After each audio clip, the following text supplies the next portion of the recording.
Terima kasih pemirsa, Anda masih bersama kami di Lintas Banua. Asosiasi Badan Usaha Jasa Pengamanan Indonesia (BPD) Abu Dhabi Kalsel terus meningkatkan penguatan dari berbagai sektor untuk mewujudkan organisasi yang bermartabat yang berujung terhadap kesejahteraan satuan pengamanan yang dibahas melalui rapat kerja daerah. BPD Abu Dhabi Kalsel gelar rakerda pertama dalam rangka konsolidasi program kerja dan membahas isu terkini yang mendapat pandangan dan saran dari para peserta untuk dirumuskan sebagai langkah ke depan menuju organisasi yang bermartabat berlangsung di satu hotel di Banjarmasin, Sabtu 6 Juli 2024. Adapun satu isu yang kini hangat dibahas ialah penguatan etika bisnis dan kebersamaan menuju Abu Dhabi yang bermartabat, yaitu adanya persaingan usaha yang dinilai tak sehat, perang harga yang merugikan bagi Satpam sendiri karena menerima gaji di bawah UMP. BUJP lokal itu sekitar ada 40 BUJP lokal, ya, perluasan mungkin sekitar 80 juga. Jadi ini bersama-sama untuk membahas katanya kepastian bisnis ke depan untuk menjaga rule supaya tidak terjadi perang harga. Ya, karena yang dirugikan nanti juga akan Satpam. Ya, setelah mendapat upah yang tidak sesuai, akhirnya BUJP-nya membayar akan di bawah UMP, begitu. Karena Satpam itu sendiri ada dua perlindungan untuk bekerjanya adalah mengacu ke kepolisian sebagai pengemban kepolisian terbatas. Tapi upahnya itu standar sesuai dengan ketenaga kerjaan. Hal ini juga mendapat atensi Ketua BPP Abu Dhabi, Agus Dermawan, yang meminta ada kesepakatan ambang batas penggajian, sehingga perlu pengawasan bersama kepolisian, sehingga Abu Dhabi bisa menindak mereka yang tak patuh akan aturan main.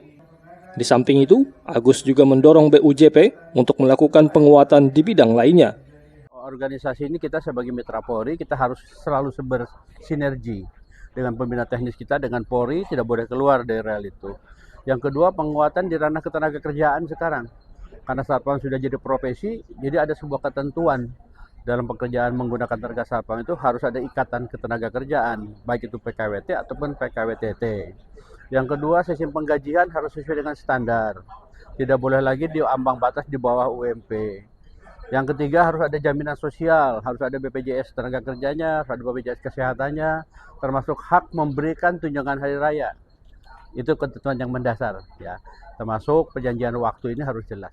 Sementara, Wakil Direktur Binmas Polda Kalsel, AKBP Rudi Hartono mengungkapkan, Polri sebagai pengawas, pengendali, dan pembina selama ini intens melakukan komunikasi dengan Abu Dhabi yang mendorong pengangkatan Satpam bisa melalui organisasi ini karena diisi orang berkompeten.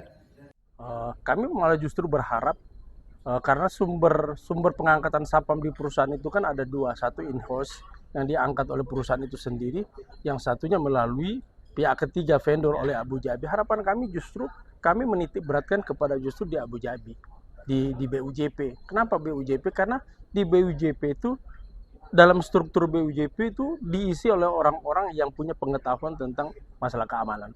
Tapi kalau di perusahaan langsung diangkat oleh orang perusahaan itu, mereka tidak punya pengetahuan. Karena tidak ada kewajiban perusahaan itu harus ikut Gada Pratama, Gada Utama, dan Gada Bari. Tapi BUJP itu punya kewajiban. Setiap direkturnya, manajer operasionalnya harus lulusan Gada Utama. Perwira Melati II ini menambahkan, profesi anggota Satuan Pengamanan merupakan mitra polisi dengan kewenangan menjaga stabilitas keamanan dan ketertiban masyarakat. Satpam merupakan profesi yang mulia dan menjadi bagian dari mitra Polri yang memiliki kewenangan untuk melaksanakan tugas-tugas kepolisian terbatas sebagai bagian dari kegiatan pengamanan swakarsa yang telah dibina. Eko Anggoro, Banjar TV.